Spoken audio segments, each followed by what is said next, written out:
더 아름답게, 더 오래오래 지켜야 할 우리 제주 슬기로운 환경생활과 여러분과 함께합니다.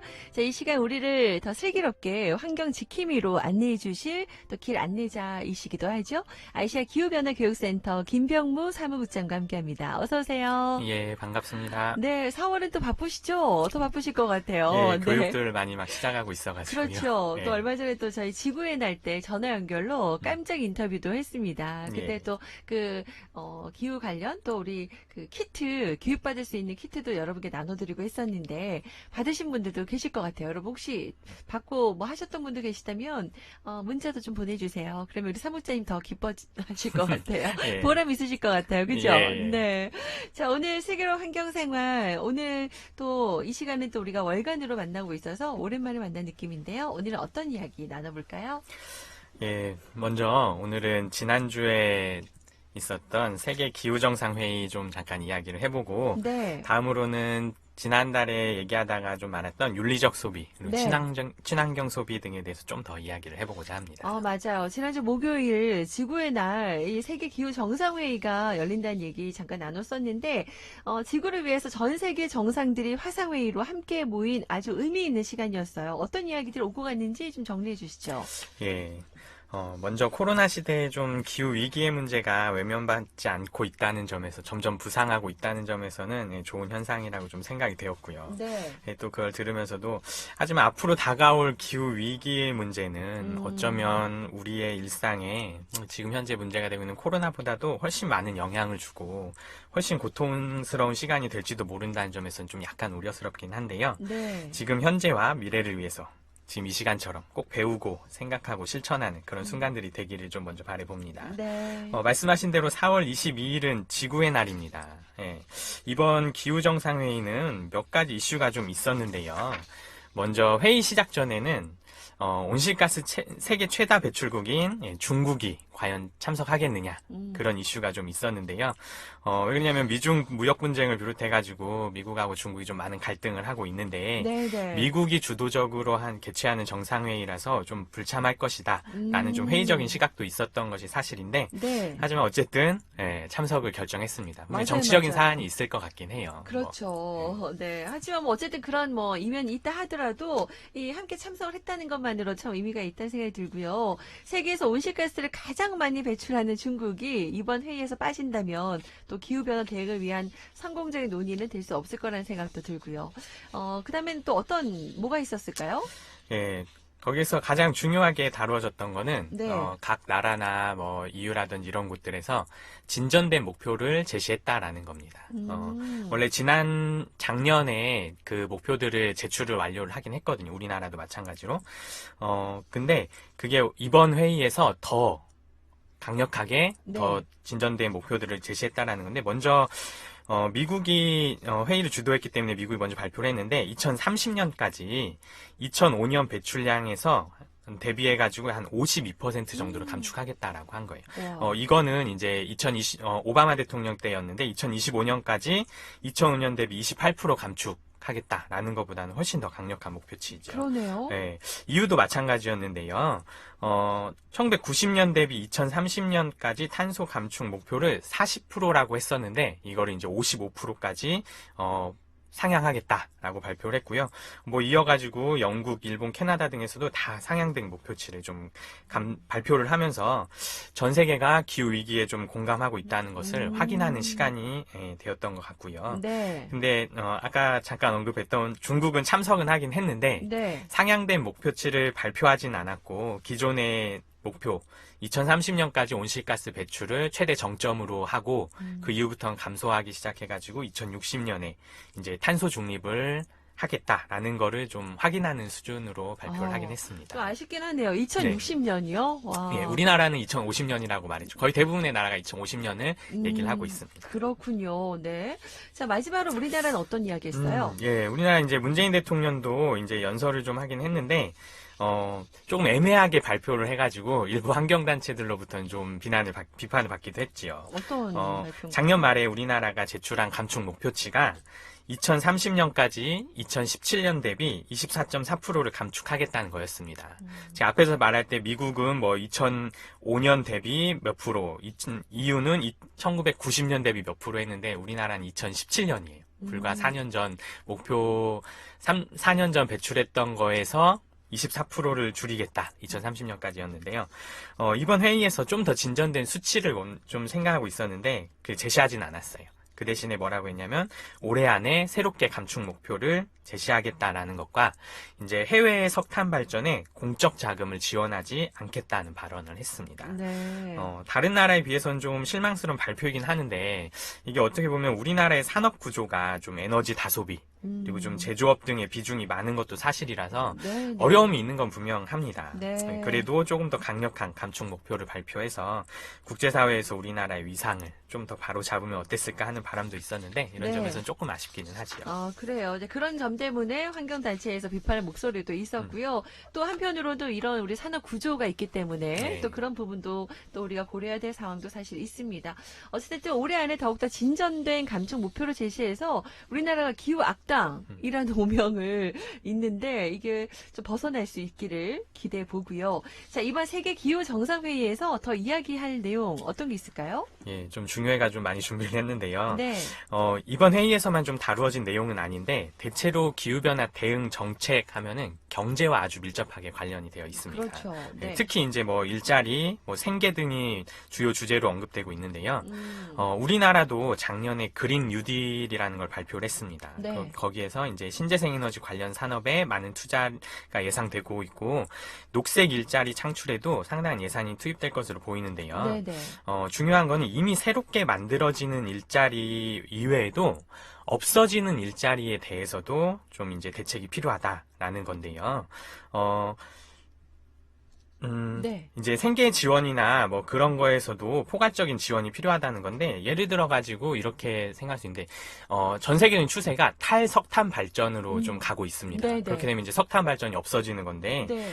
그렇다면 거기에 종사하고 있는 노동자들, 네, 그건 어떻게 할 분들은 거냐. 어떡해요? 그리고 이제 또 그 공장 인근에 네. 이미 구성되어 있는 사회 시스템, 맞아요. 이거는 망가질 수 있다라고 하는 거죠. 네. 그래서 여기에 대해서 대안이 필요하다라는 거고요. 음. 이제 끝으로는 이제 바이든 대통령의 등장으로 이제 미국이 새롭게 이제 주도권을 잡고 기후 대응에서 이제 새롭게 재편되는 국제사회의 기후 위기의 대응 리더십이 어떤 방향으로 흘러갈 것인가에 대한 이제 지속적인 관심과 좀 평가가 필요한 거 아닌가라는 생각이 듭니다.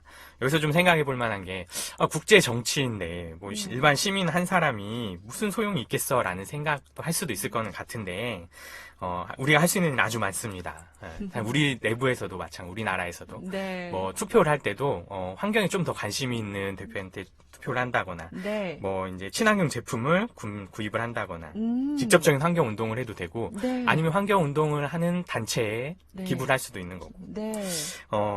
현재 기후 위기의 문제는 누군가가 대신해 주기를 이제 좀 기대하기보다는 우리가 일상생활에서 적극적으로 참여해야 하는 생존의 문제가 되었다는 점을 꼭 기억을 해야 할 때가 아닌가 생각합니다. 그러네요. 이 기후 위기는 세계 정상들만의 문제가 아니라 우리의 문제라는 거, 예, 맞습니다. 우리 코앞까지 다가왔다는 거 다시 한번 우리 좀 느끼잖아요. 관심을 가져달라는 이야기인 것 같고요. 세계 기후 정상회의와 관련해서 조금 길게 이야기를 나눠봤습니다, 여러분. 이런 부분에 대해서 같이 생각해봤으면 좋겠고요. 자, 오늘 그러면 또 어떤 내용을 준비하셨을까요? 예, 지난 시간에 이어서 이번 시간에도 좀 소비와 관련된 이야기를 좀 해볼 건데요. 제가 생각할 때는, 우리 개인이 할 수 있는 것 중에 가장 큰 역할은 소비 행위에 있지 않나라는 생각도 들어가지고. 친환경으로 하는 예, 소비. 뭐 에너지 절약, 뭐 쓰레기 버리지 잘 버리는 거 등등 많이 있는데, 소비가 다 거기에 결부되는 것들이어가지고 중요하지 않을까 싶어가지고 또 얘기를 하는 거고요. 방법적인 면보다도 우선은 좀 마음가짐을 좀 먼저 이야기를 해보고 싶은데, 지난 시간에 소비가 인간의 욕망을 충족시키는 행위라고 했는데요. 있으면 좋은 것, 생존이나 꼭 필요한 것을 위한 행위보다는, 욕구 충족에 포커스가 있는 게 이제 있으면 좋은 것인데요. 참 편하겠다. 뭐 보기 좋다라는 것 때문에 우리가 이게 구매를 하는 건데, 이러한 욕구 충족을 위한 소비 행위를 할 때 우리가 한 번쯤은 생각을 해보자는 겁니다. 이게 나한테 꼭 필요한 것인지 아니면 있으면 좋은 것인지. 꼭 필요하다면 네. 예, 꼭 필요하다면 이게 사야겠지만 이게 나한테 꼭 필요하진 않지만 나는 이게 꼭 있으면 좋겠어 라는 네. 결론이 내려진다면 이제 그걸 사야 하는 건데 거기에서 이제 자신의 욕구 충족을 위한 행위도 이제 중요하기 때문에 꼭 해야 되는 거고 이제 인간은 사회적 동물이기 때문에 어쩔 수 없는 경우도 많기 때문에 있으면 좋은 거를 구매할 때도 한 번쯤은 생각을 해보면 좋지 않겠느냐라는 겁니다. 네, 뭔가 우리가 구매 행동을 할 때 이 부분에 대해서 좀 슬기롭게 한번 생각해 보시죠. 그러면은 좀 달라질 것 같아요. 소비할 때도 중요한 이야기 짚어주셨네요. 꼭 필요하진 않지만 나에게 꼭 이거 있었으면 좋겠는데 뭐 이런 생각할 때 있잖아요. 이럴 때는 다시 한번 좀 친환경 행동에 대해서 생각해 보시고 좀 행동에 옮겨주셨으면 좋겠네요. 이런 것들이 좀 필요하겠죠? 그렇죠? 예. 여기에서 이제 필요한 개념이 이제 윤리적 소비, 지구적 소비라고 생각되는데요. 윤리는 환경을 포함하는 좀 굉장히 광의의 개념이기 때문에 생각해보면 좀 도덕적으로 올바른 뭐 이라는 의미가 좀 강하다고 생각이 됩니다. 네. 어떤 제품이 생산되는데 비윤리적으로 아동의 노동을 착취한다거나 뭐 정당한 노동력의 대가를 지불하지 않았다거나 뭐 환경을 파괴하면서 생산된 제품이라는 것을 우리가 알고 있는데 선뜻 구매하려는 의사는 생기지 않을 것 같다는 생각이고요. 네. 예. 따라서 아주 간단합니다. 우리가 많이 알고 이제 배워야 된다라고. 그래서 이 시간이 중요한 예. 거죠, 여러분. 그렇게 생각하고 있습니다. 네. 네. 윤리적 소비라는 말은 이제 공정무역이라는 개념에서 제일 처음에 좀 많이 얘기가 되었었는데요. 그랬었죠. 네. 네. 공정무역이라는 거는 이제 생산자에게 정당한 대가를 지불하고 교역을 하는 무역을 말합니다. 뭐 우리가 공정무역을 알게 된 것도 일상에서 우리가 아주 많이 마시는 커피가 저개발 국가의 아동노동을 착취해서 거래되는 커피라는 것을 알게 되면서 이제였는데요. 커피 이외에도 카카오, 뭐 수공예품 등 다양하게 많은 윤리적 소비에서 큰 축을 담당하는 부분이 많은데 뭐 아동노동과 여성 차별이 대표적이었죠. 그러네요. 윤리적 소비 생각해보니까 아주 쉬운 개념이네요. 우리 사무장님께서 쉽게 설명을 해주셨고요. 진짜 내가 먹고 마시고 사용하는 것들이 도덕적이지 못한 방법으로 생산이 됐다라고 생각을 한다면 그걸 쉽게 소비하지는 못할 거라는 생각이 좀 듭니다. 지금 우리가 환경을 이해하고 있기 때문에 여기에 대한 또 추가 설명도 좀 필요할 것 같은데 좀 더 얘기해 예. 주세요. 네, 윤리적 소비에서 이제 환경을 좀 강조해보자라는 건데요. 네. 앞 시간에 언급했던 로컬 푸드라고 하는 것도 대표적인 윤리적 소비 행위라고 봅니다.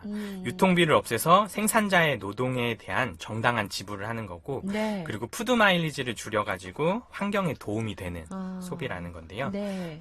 또 다른 예를 든다면은 뭐 햄버거가 대표적으로 이제 햄버거를 좀 얘기 많이 하는데요. 네. 햄버거의 소고기 패티는 다양한 환경 문제와 좀 연결되어 있습니다. 뭐 소를 키우는데 발생하는 온실가스 물질, 뭐 대표적으로 메탄가스가 있는데요. 그리고 또 이제 소를 키우기 위해서 브라질 같은 경우에는 아마존 열대우림을 파괴해서 목장을 만들기도 하고, 이제 또한 그런 파괴한 열대우림에 소의 먹이를 위해서 옥수수 등의 뭐 이제 작물을 심고, 여기에는 또 화학 비료나 농약 같은 게 살포되고, 그리고 또 이제 이 소고기가 이제 내 손에 햄버거로 오기까지 장거리 이동을 하게 되는 뭐 그런 문제가 있죠. 그래서 누군가는 이제 뭐 소고기 말고 닭고기 햄버거를 먹어라 뭐 이렇게 하기도 하는데, 그건 뭐 우리가 어떤 욕구를 충족하느냐, 우리 소비자의 선택인 거지요. 또 다른 얘기 하나만 좀 더 드리고 이제 좀 거의 마칠 때 됐는데, 파뮤라는 식물성 기름을 혹시 아시나요? 네, 네. 네. 우리가 일반적으로는 좀 유체유를 좀 많이 알고 있기도 하는데요. 네. 네, 바이오 에너지로 사용되기도 하는 건데, 저는 좀 바이오 에너지에 대해서도 좀 약간 부정적입니다. 왜냐면 왜요? 바이오 에너지를 대량 생산을 하기 위해서는 네, 넓은 네. 토지가 필요한 거고, 네. 거기에는 또 이제 대량의 물과 농약 등이 이제 사용되는 거죠. 네. 그래서 저는 좀 바이오 에너지도 좀 안 좋게는 보지만 현재 이제 석탄 화력을 대신하기 위해서는 필요한 거고, 이제 파뮤 같은 경우는 바이오 에너지로도 사용되는데 일반 식용유와 같이 튀김 기름이나 뭐 유지 성분을 필요하는 먹을거리 또는 화장품에도 들어간다고 하더라고요. 이제 그런데 생각해보면 파뮤가 굉장히 비윤리적으로 생산이 된다고 합니다. 그래요? 네. 뭐냐면 인도네시아 등에서 좀 많이 재배를 하는데, 인도네시아 등에 있는 열대우림을 파괴하고 이제 거기에 파뮤를 생산하는 야자나무를 심는다고 하는데, 그리고 이제 생산에는 다양한 뭐 자원, 이제 물과 뭐 농약 등이 소모하게 됩니다. 제가 지난 시간에 원재료명 및 함량을 좀 확인하자고 했었는데, 네. 튀김이나 초콜릿 등의 과자나 뭐 기타 유지 성분을 필요하는 제품에 원재료명을 한번 확인해 보신다면, 뭐 이제 파뮤, 팜올레인유 등으로 표기되어 있는 것을 좀 확인할 수가 있습니다. 그래요. 네. 그래서 그런 부분까지 좀 신경 써서 네. 좀 먹고 마시면 좋겠다라고 말씀을 해주셨는데, 사실 지난 우리 3월의 미션이 우리 로컬푸드 예, 맞습니다. 이용하기였거든요. 로컬푸드를 이용한다면은 이런 부분도 자연스럽게 우리가 친환경 소비가 될 것 같아요. 요즘에는 뭐 국내산 유채유 뭐 많이들 또 예. 찾아서 드시는 분들도 계시고 예, 맞습니다. 그러시더라고요. 자, 오늘 우리가 이런 것들, 그래서 우리 사무장님도 많이 알아야 되고 행동으로 옮겨야 된다는 말씀이신 것 같습니다. 이렇게 좀 알아간다면 분명히 한순간에 다 바뀔 수는 없겠지만 한 걸음씩 조금씩 변화가 있지 않을까 생각해 보고요.